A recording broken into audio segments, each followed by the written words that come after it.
আল্লাহ পাক রব্বুল আলমিনের এমন দুটি ইসমে আজম রয়েছে, গুণবাচক নাম রয়েছে, যে সমস্ত ইমানদার নারী পুরুষ সেই দুটি নাম ২১ বার পাঠ করবে, আল্লাহ পাক রব্বুল আলমিন তার মনের আশা পূরণ করে দিবেন।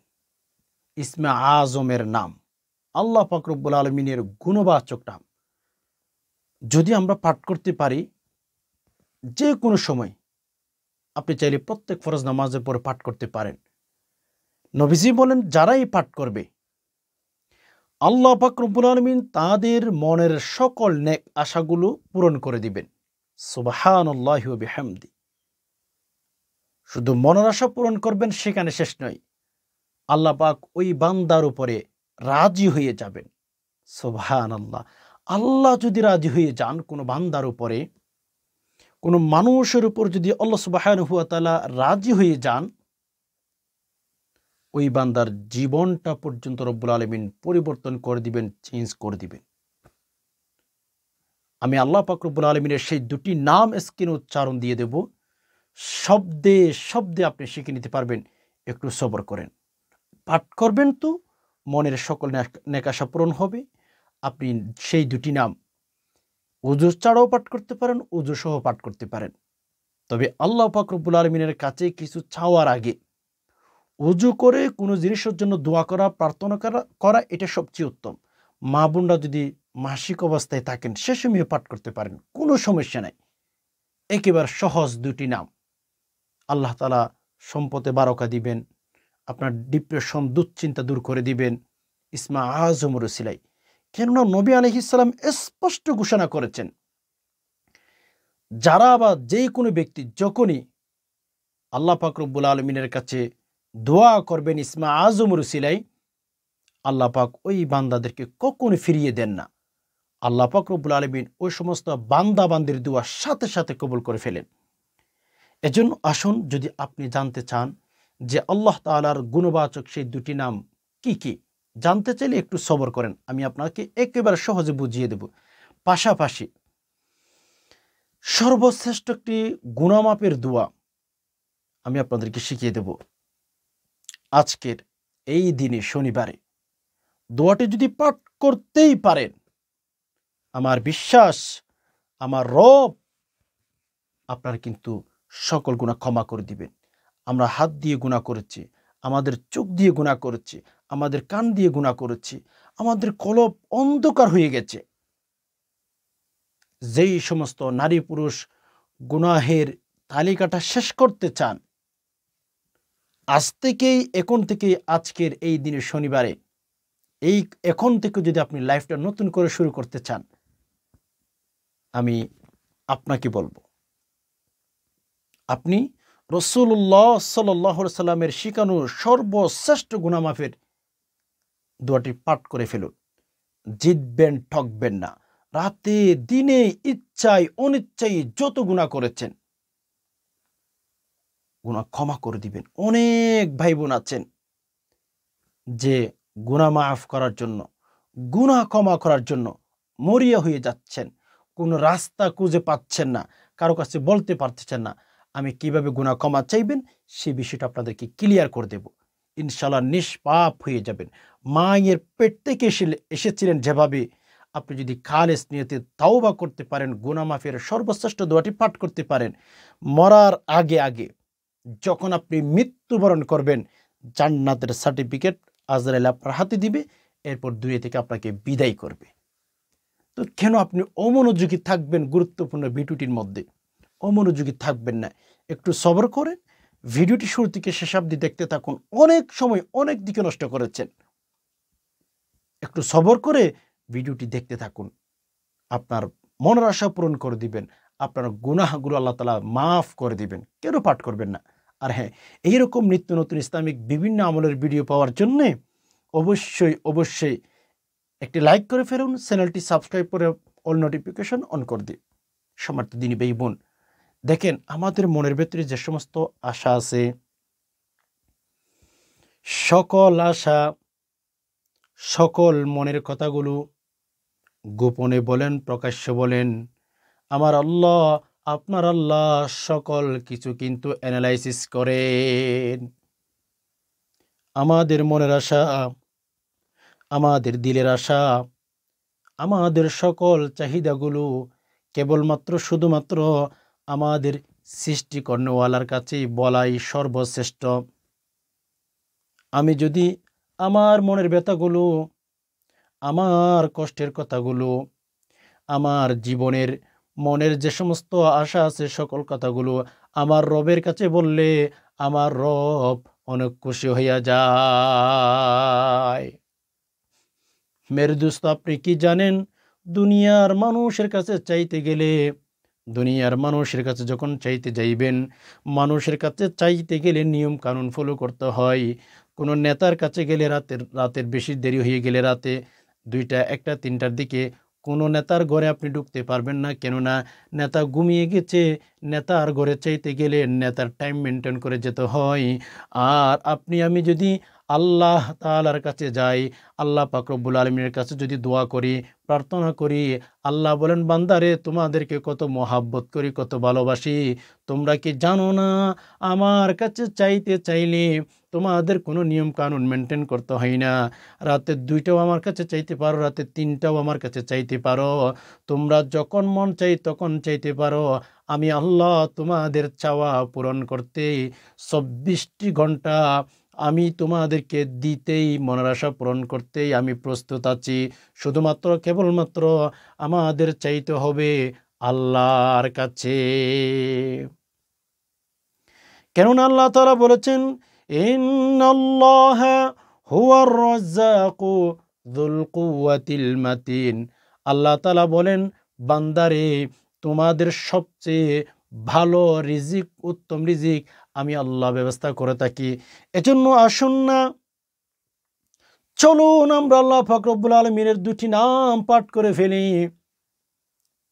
আল্লাহ পাক রব্বুল আলামিনের 2টি নাম আমরা যদি পাঠ করি, মনের আশাগুলো পূরণ করে দিবেন। রব্বে কাবার কসম, মনের আশা পূরণ করতে রব কখনো দেরি করবেন না। অনেক নারী পুরুষ আছি আমরা আল্লাহ তাআলার কাছে চাওয়ার মতো চাইতে পারি না। আল্লাহর কাছে চাইতে গেলেই আমরা কিন্তু নিজেই ভেঙে পড়ে যাই। আল্লাহ আমার দোয়া কবুল করবেন কিনা, আল্লাহ আমাকে দেখতেছেন কিনা, এই কথা চিন্তা বাদ দেন। আসুন আল্লাহ তাআলার 2টি নাম পাঠ করে ফেলি। কেননা আল্লাহ পাক রব্বুল আলামিন নিজেই বলেছেন ওয়ালিল্লাহিল আসমাউল হুসনা ফাদউহু বিহা। আল্লাহ বলেন তোমরা আমার সুন্দর সুন্দর ইসমে আজম আছে, সেইগুলোর উচিলাই আমার কাছে দোয়া করো। আমি তোমাদের দোয়া, তোমাদের চাহিদা, তোমাদের মনের আশাগুলো আমি আল্লাহ পূরণ করে দিতে দেরি করব না। এজন্য আসুন আল্লাহ পাক রব্বুল আলামিনের গুণবাচক যে 2টি নামের কথা বলবো, সে আমলগুলো কিভাবে করবেন। প্রথম নাম্বারে আপনি উজু করে নেবেন। দেখুন আমরা কিন্তু অনেকেই আছে উজু করে ফেলি, মনে যা চাই ওইভাবে উজু করি না। আপনি যখন উজু করতে যাবেন, উজুর নিয়ত করবেন যে আমি আল্লাহ তাআলার ইবাদত বন্দেগীর জন্য, আল্লাহ পাক রব্বুল আলামিনকে রাজি খুশি করার জন্য আমি উজু করতেছি। এইভাবেও নিয়ত করে অনেক নারী পুরুষ আছে, কি বলবো মেরে দোস্ত, উজু করতে গেলে উজুর নিয়ত পর্যন্ত করে না, এমনিতেই উজু করে ফেলে। অথচ নবী আলাইহিস সালাতু ওয়াস সালামের কথা হচ্ছে ইন্নামাল আমালু বিন্নিয়াত, সকল কাজ হচ্ছে নিয়তের উপরে। আপনার নিয়ত যদি ঠিক না থাকে, আপনি 2 লক্ষ 3 লক্ষ টাকা দিয়ে আপনি একটা গরু কোরবানি করেছেন, ওই কোরবানি পর্যন্ত রব্বুল আলামিনের কাছে গ্রহণযোগ্য হবে না। আপনি 2-3 লক্ষ টাকা দিয়ে গরু কুরবানি করেছেন, ওগুলো সব ব্যর্থ হয়ে যাবে, আল্লাহর কাছে ওইগুলো পৌঁছাবে না ফেরেশতাগণ। এজন্য যখন উজু করবেন আপনি নিয়ত করে ফেলবেন যে আমি আমার আল্লাহকে রাজি খুশি করার জন্য উজু করতেছি। উজু করার পরে অবশ্যই উজু শুরু করার শুরুতে বিসমিল্লাহির রহমানির রহিম পাঠ করে উজু শুরু করবেন। আমরা অনেকে রয়েছি উজু এমনিতেই করে ফেলি না। উজু যখন করবেন নিয়ত করবেন আমি আল্লাহর ইবাদত বন্দেগী করার জন্যে উজু করতেছি, এই নিয়তে আপনি উজু করবেন। কেননা আমরা যদি উজু করার সময় নিয়ত ঠিক নাই থাকে, আমাদের উযু কখনো আল্লাহর কাছে গ্রহণযোগ্য হবে না। কুরআনুল কারীমের আয়াত, রব্বুল আলামিন বলেছেন, ইয়া আইয়ুহাল্লাযীনা আমানু ইযা কুমতুম ইলাস সালাতি ফাগসিলু উজুহাকুম ওয়া আইদিয়াকুম ইলাল মারাফিকি ওয়ামসাহু বিরুউসিকুম ওয়া আরজুলাকুম ইলাল কাবাইন। রব্বুল আলামিন বলেন, তোমরা যখন নামাজের জন্য দাঁড়াইবে, তোমাদের হাত, তোমাদের পা, তোমাদের মুখ পর্যন্ত, তোমাদের টাকনু পর্যন্ত দোধ করতে হবে, মাথা মাসে করতে হবে। আমরা তো এখন উজু করতে গেলে আমাদের উজুর কোনো টিক ঠিকানা থাকে না। মেরে দোস্ত, উজু যদি ঠিক না হয়, রব্বে কাবার কসম, আপনার দোয়া আল্লাহ পাক রব্বুল আলামিন কবুল করবেন না। আপনার মুনাজাত কখনো আল্লাহ পাক রব্বুল আলামিন কবুল করবেন না। এজন্য যখনই আল্লাহর কাছে দোয়া করবেন, আল্লাহর কাছে যখন কোনো জিনিসের জন্য প্রার্থনা করবেন, মেসেজ করবেন, সঠিক নিয়মে উজু করবেন। প্রথম নাম্বারে আপনি নিয়ত করে ফেলবেন, উজু করার শুরুতে আপনি নিয়ত করে ফেলবেন। কি নিয়ত করবেন?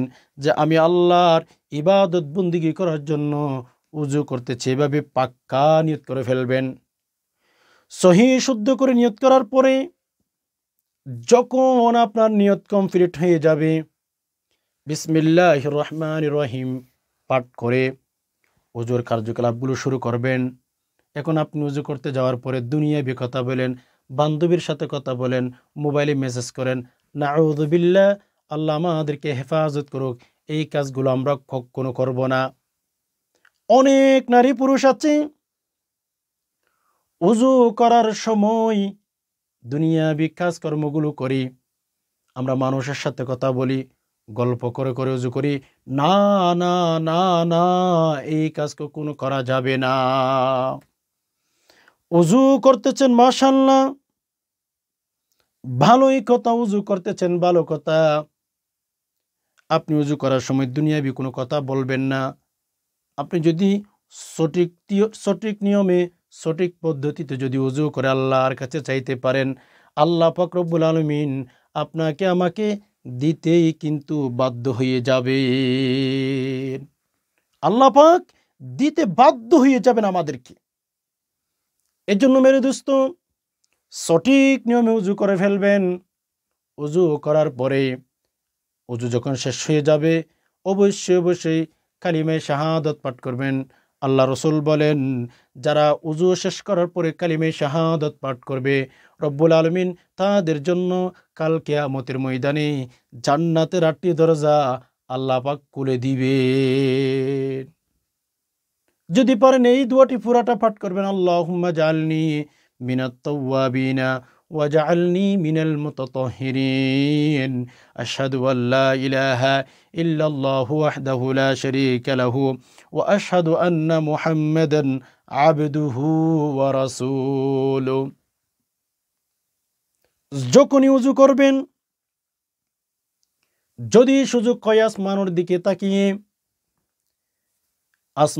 দিকে তাকিয়ে আঙ্গুলের ইশারা করে কালিমে শাহাদাতটি পাঠ করবেন। আমি যতটুকু বলেছি, যদি পারেন এতটুকু পাঠ করবেন। আল্লাহ রসুল বলেন, জীবনের গুনাহ তো ক্ষমা হয়ে যাবে। আল্লাহ পাক আসমান থেকে এমন ঘোষণা দিয়ে ফেলবেন, আমার বান্দার জন্য জান্নাতের 8টি দরজা করে দিলাম। যা বান্দা, আমার কাছে যা চাইবি তোরা আমি আজকে দিয়ে দিলাম। এজন্য যখনই উযু শেষ করবেন, কালিমায়ে শাহাদাত পাঠ করতে কখনো দেরি করবেন না, ভুল করবেন না। অনেক নারী পুরুষ আছে উযু করার পরে এই কালিমে শাহাদাতের ফজিলত না জানার কারণে পাঠ করেই না, দোয়াটি না জানার কারণে পাঠ করে না। অথচ একটু কষ্ট করে দোয়াটি পাঠ করলে রব্বুল আলামিন জান্নাতের 8টি দরজা খুলে দিবেন। জান্নাতের 8টি দরজা থেকে যে কোনো দরজা দিয়ে প্রবেশ করতে চাইলে আপনি প্রবেশ করতে পারবেন। সুবহানাল্লাহ। আল্লাহ রসুল সাল্লাল্লাহু আলাইহি সাল্লাম একসময় সাহাবীদেরকে বলেছিলেন, সাহাবীরে তোমরা শুনো, আমার এমন একজন সাহাবী আছে, কাল কিয়ামতের ময়দানে জান্নাতের 8টি দরজা খোলা থাকবে, তাকে জান্নাতের 8টি দরজা ডাকতেই থাকবে। সাহাবী কেরাম আশ্চর্য হয়ে গেলেন, ইয়া রাসূলুল্লাহ, ইয়া হাবিবাল্লাহ, একটু আমাদেরকে বলুন প্লিজ, আমাদেরকে একটু বলুন আপনার সেই সাহাবীটা কে, আমরা একটু জানতে চাই। ইয়া রাসূলুল্লাহ, আপনার সেই সাহাবীটা কে আমরা জানতে চাই, বলুন আমাদেরকে। কি বললেন? আল্লাহ রাসূল বললেন, জান্নাতের 8টি দরজা আমার এক সাহাবীকে ডাকবে কিয়ামতের ময়দানে। কিয়ামতের ময়দানে যখন আমার সাহাবী একজন আছে 8টি দরজা দিয়ে ডাকতে থাকবে, তাল তাল ইলাইয়া আবেদি, স্বাগতম স্বাগতম, হে জান্নাতি ব্যক্তি আমার দিয়ে প্রবেশ কর। জান্নাতের 8টি দরজা তাকে স্বাগতম জানাইবে। আল্লাহ রসুল যখন সাহাবীদেরকে এই কথা বলে দিলেন, সাহাবীরা পাগলের মতো হয়ে গেলেন। কিরে, কে ব্যক্তি, কোন ব্যক্তির জন্য কাল কিয়ামতের ময়দানে আল্লাহ পাক জান্নাতের 8টি দরজা খুলে দিবেন, আমাদেরও অবশ্যই অবশ্যই জানতে হবে। আল্লাহ রসুল সাল্লাল্লাহু আলাইহি ওয়াসাল্লাম এই কথা বলার পরে সাহাবীদের মনের মধ্যে একটু তামান্না জেগেছে, লোকটাকে, ওই সাহাবীটাকে। কারণ সাহাবীরা তো সাহাবী ঠিক না, আমলের জন্য পাগল ছিলেন। কার চেয়ে কে বেশি জান্নাতের কাজ করতে পারে, কার চেয়ে কে বেশি জান্নাতে আগে যেতে পারে, কার চেয়ে কার আমল নামার মধ্যে নেকি বেশি হয়, এজন্য সাহাবী একরাম পাগল হয়ে যেতেন ভালো কাজ করার জন্যে, আমল করার জন্য। এজন্য মেরে দোস্ত, আল্লাহ রসুল সাল্লাল্লাহু আলাইহি সাল্লামের কাছে সাহাবী একরাম জিজ্ঞেস করলেন, ইয়া রাসূলুল্লাহ, ইয়া হাবিবাল্লাহ, একটু বলুন প্লিজ ওই সাহাবীটাকে, আমাদের জানতে খুবই ইচ্ছা হয় সেই সাহাবীটাকে কিয়ামতের ময়দানে জান্নাতের 8টি দরজা ডাকতে থাকবে, আমাদেরকে একটু বলুন না। এই কথা বলতে দেরি হয়, আল্লাহ রসুল সাল্লাল্লাহু আলাইহি সাল্লাম বলে দিয়েছিলেন, সাহাবী রে, আমার ওই প্রিয় সাহাবীটা হচ্ছে আমার আবু বকর। আমার আবু বকরের জন্যে আল্লাহ তাআলা কিয়ামতের ময়দানে জান্নাতের 8টি দরজা খুলে দিবেন। আল্লাহ পাকের ইচ্ছায় আমার আবু বকর জান্নাতের যে কোনো দরজা দিয়ে প্রবেশ করতে চাইলে প্রবেশ করতে পারবে। আমার আবু বকরের জন্য এই সুসংবাদ আল্লাহ পাক দিয়ে ফেলেছেন। সাহাবী একরাম তো আমলের জন্য পাগল। সাহাবী একরাম জিজ্ঞেস করলেন, ইয়া রাসূলুল্লাহ, আমাদের কি অবস্থা হবে? নবীজি বললেন, হে আমার সাহাবী একরাম, তোমরা চেহারা মলিন করিও না, টেনশন করিও না, তোমাদের জন্য কিন্তু আল্লাহ অপশন রেখে দিয়েছেন। তোমরা যদি কালিমে শাহাদাত পাঠ করো ওযু শেষ করার পরেই, তোমরা যদি ওযু শেষ করার পরে কালিমে শাহাদাত পাঠ করে রে সাহাবী, তোমাদের জন্য কিন্তু আল্লাহ পাক জান্নাতের 8টি দরজা খুলে দিবেন। যে কোনো দরজা দিয়ে প্রবেশ করতে চাইলে তোমাদের, আল্লাহু আকবার, আল্লাহ অনুমতি দিয়ে ফেলবেন, যে কোনো দরজা দিয়ে প্রবেশ করতে চাইলে তোমরা প্রবেশ করতে পারবা। এত লম্বা ঘটনা বলার একটাই উদ্দেশ্য, আমাদের জন্য কিন্তু জান্নাতের 8টি দরজা খোলা রাখার আমলের সুযোগ আছে। আমল করে জান্নাতের 8টি দরজা খুলে রাখার আমলের সুযোগ আছে। আপনি চাইলে আপনিও কিন্তু সে আমলটি করতে পারেন। জান্নাতের 8টি দরজা খুলে যাবে কিয়ামতের ময়দানে, যে কোনো দরজা দিয়ে ঢুকতে চাইলে আপনি ঢুকতে পারবেন। সুবহানাল্লাহ, বুঝতেছেন? এজন্য ভাই আসুন, কালিমে শাহাদাত পাঠ করবেন, উযু যখন যে সময় করবেন। কোরআন তেলাওয়াতের জন্য উযু করেছেন, উযু শেষ করার পরে কালিমে শাহাদাত পাঠ করতে বলবেন না। নামাজের জন্য উযু করেছেন, উযু শেষ করার পরে কালিমে শাহাদাত পাঠ করতে বলবেন না। বলে কেন? আপনি যদি উযু শেষ করে, অথবা যদি আপনি কোরআনুল কারীমের তেলাওয়াত করার জন্য উযু করেছেন, ওই উযু শেষ করে নামাজের জন্য উযু করেছেন, উযু শেষ করার পরে আল্লাহর কাছে সহি শুদ্ধভাবে এই দোয়াটি সহ কালিমে শাহাদাত পাঠ করবেন, আল্লাহুম্মা জাআলনি মিনাত তাওয়াবিনা ওয়া জাআলনি মিনাল মুতাতাহহিরিন, আশহাদু আল্লা ইলাহা ইল্লাল্লাহু ওয়াহদাহু লা শারীকা লা ওয়া আশহাদু আন্না মুহাম্মাদান আবদুহু ওয়া রাসূলুহু, আশহাদু আল্লা ইলাহা ইল্লাল্লাহু ওয়াহদাহু লা শারীকা লাহু ওয়া আশহাদু আন্না মুহাম্মাদান আবদুহু ওয়া রাসূলুহু। আমরা যদি এই দোয়াটি পাঠ করতে পারি, জান্নাতের 8টি দরজা খুলে দিবেন। যে কোনো দরজা দিয়ে প্রবেশ করতে চাইলে আমরা কিন্তু প্রবেশ করতেই পারবো। সুবহানাল্লাহ। পাঠ করবেন তো ভাই? এজন্য আসুন আমরা বেশি বেশি নিয়ত করি, আমরা যেন এই আমলগুলো করার জন্য নিয়ত যদি ঠিক করে করতে পারি, ইনশাল্লাহ মরবো, জান্নাতে ঢুকে যাব। ওযু কমপ্লিট হয়ে গেছে।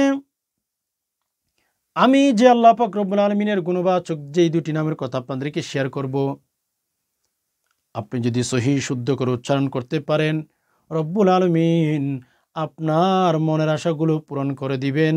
আপনি যা চাইবেন আল্লাহ দিতে দেরি করবেন না। ওযু আপনার কমপ্লিট হয়ে গেছে। কিবলামুখী হয়ে বসে আপনি যদি কিবলামুখী হয়ে বসে 3 বার দুরূদ শরীফ পাঠ করার পরে সাল্লাল্লাহু আলাইহি ওয়াসাল্লাম, সাল্লাল্লাহু আলাইহি ওয়াসাল্লাম, সাল্লাল্লাহু আলাইহি ওয়াসাল্লাম 3 বার দুরূদ শরীফ পাঠ করবেন। এরপর আল্লাহ পাক রব্বুল আলামিনের গুণবাচক নামটি, এই দুটি নামে 21 বার পাঠ করবেন। চাইলে 7 বার পাঠ করতে পারেন। আমি বলবো 21 বার আল্লাহ পাক রব্বুল আলামিনের গুণবাচক নামটি পাঠ করবেন। আল্লাহু গনিয়্যু, আল্লাহু গনিয়্যু হুয়াল হামিদ। এই যে আল্লাহু গনিয়্যু হুয়াল হামিদ, আল্লাহু গনিয়্যু হুয়াল হামিদ, এই যে আল্লাহ পাক রব্বুল আলামিনের গুণবাচক নাম, আমরা যদি এগুলো 21 বার পাঠ করতে পারি, 21 বার পাঠ করার পরে শেষে আবার 3 বার দুরূদ শরীফ পাঠ করব, কসম খোদা রব্বুল আলামিন আমাদের মনের নেক আশা কখনো মনের মধ্যে রাখবেন না। আল্লাহ আমাদের মনের আশাগুলো পূরণ করে দিবেন। আল্লাহু গনিয়্যু হুয়াল হামিদ। আল্লাহ পাকের ইসমে আজম রয়েছে এখানে, আল্লাহ পাক রব্বুল আলামিনের ইসমে আজম রয়েছে। আমরা যদি এই নাম পাঠ করার পর আমি যে নিয়মটা বলে দিয়েছি এইভাবে যদি আমল করে আল্লাহ রব্বুল আলামিনের কাছে দোয়া করতে পারি, রব্বুল আলামিন আমাদের দোয়া কখনো ফিরিয়ে দিবেন না। আল্লাহর কাছে চাইতে দেরি হবে, আল্লাহ আমাদেরকে দিতে দেরি করবেন না। কেননা কুরআনুল কারীমের মধ্যে রব্বুল আলামিন এই আয়াত কখনো নাজিল করতেন না, ওয়াল্লাহু গনিয়্যু ওয়া আনতুমুল ফুকারা। তোমরা সবাই ফকির, আমি একজন ধনী, তোমরা আমার কাছে চাও। তোমরা আমার কাছে যদি সুন্দর সুন্দর গুণবাচক নাম রসিলাই দোয়া করো, আমি আল্লাহ তোমাদের মনের আশা পূরণ করে দেব। তোমাদের দোয়াগুলো আমি আল্লাহ কখনো ফিরিয়ে দেবই না। এজন্য অতি দ্রুত যারা মনের আশা পূরণ করতে চান, অতি তাড়াতাড়ি যারা মনের আশা পূরণ করতে চান, আমি বলবো আল্লাহ পাক রব্বুল আলামিনের গুণবাচক এই দুটি নাম পাঠ করে মনের স্বপ্ন পূরণ করার জন্যে, মনের আশা পূরণ করার জন্যে নিয়মিত এই আমলটি করুন। যদি চান আপনি প্রত্যেক ফরজ নামাজের পর আমলটি করতে পারেন, অথবা আপনি যদি চান ঘুমানোর আগে আমলটি করতে পারেন। ইনশাআল্লাহ আপনার মনের নেক আশা অতি দ্রুত আল্লাহ পাক রব্বুল আলামিন পূরণ করে দিবেন। এখন আমি আপনাদেরকে একটা দোয়া শিখিয়ে দেব গুনাহ মাফের জন্য। আসলে ভাই কি জানেন, আমরা অনেক গুনাহ করেছি। আমাদের গুনাহ হতে হতে হাতগুলো নাপাক করে ফেলেছি। আমরা গুনাহ করতে করতে করতে এই হাত নাপাক করে ফেলেছি, দুটো হাত নাপাক হয়ে গেছে। আমরা এই চোখ দিয়ে আল্লাহ এবং রসুলের নাফরমানি জিনিস দেখতে দেখতে এই দুটি চোখ আমরা নাপাক করে ফেলেছি। মিথ্যা কথা বলতে বলতে আমরা এত মিথ্যা কথা বলি, আমাদের এই জবানটা কিন্তু নাপাক হয়ে গেছে। মিথ্যা কথা বলতে বলতে আমাদের এই যে মিথ্যা কথা শুনতে শুনতে আমাদের এই কানগুলো নাপাক হয়ে গেছে। চতুর্দিকে গুনাহ আর গুনাহ। মেরে দোস্ত, গুনাহ কেমন জিনিস জানেন? আমি তো বারবার বলি, আপনার আমলনামার মধ্যে আমার আমলনামার মধ্যে একটা যদি গুনাহ থাকে, ওই একটা গুনাহের জন্য শাস্তি বুক করেই জাহান্নাম থেকে আমাদের বের হতে হবে। 2টা গুনাহ থাকলে 2টা গুনাহ শাস্তি বুক করতে হবে নির্দিষ্ট সময়ের জন্য। অর্থাৎ গুনাহ আছে তো আপনার আমলনামার মধ্যে, আপনি কখনো সোজা জান্নাতে যেতে পারবেন না। যদি জান্নাতে যেতে চান, গুনাহমুক্ত জীবন নিয়ে আল্লাহর কাছে যাইতে হবে। গুনাহমুক্ত জীবন নিয়ে আল্লাহর কাছে যাইতে হবে। তবে আমি এখানে আরেকটা কথা আপনাদেরকে বলি, যারা নেকির কাজ করতে পারবেন না, শেখ সাহেদের কথা আপনাদেরকে শেয়ার করি। কুওয়াতে নেকি নদারত বদিমকুন।